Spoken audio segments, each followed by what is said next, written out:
In today's video, I'm going to teach you how to select multiple days on your Microsoft Outlook calendar. This simple technique is perfect when you want to view or manage events across specific days that aren't next to each other, all from the classic Outlook experience. Start by opening Classic Outlook and switching to your calendar. In the calendar view, look for the mini calendar, which is usually on the left side of the window in the navigation pane.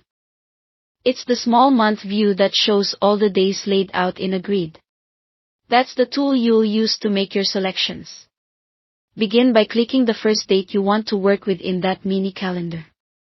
You'll notice that this day becomes highlighted. Now, press and hold the Control key on your keyboard. While you're holding Control, click any other dates you want to include. The key advantage here is that these dates don't need to be next to each other. You can pick scattered days that matter for your review or cleanup.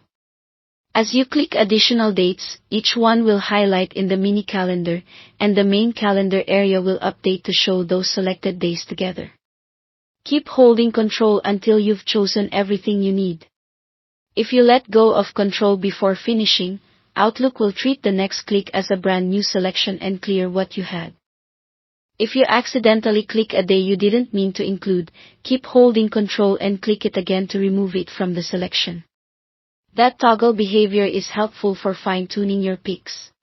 Once your dates are highlighted, you can view all the appointments and meetings across those days at once. This makes it easy to compare schedules, spot gaps or overlaps, and, if needed, take action on items, including deleting ones you no longer need. Just remember that changes to meetings can notify attendees, so double-check before making edits. Your multi-day selection only affects what you're currently viewing, and managing it doesn't change your work week settings or any defaults in Outlook. That's all there is to it. Thanks for watching.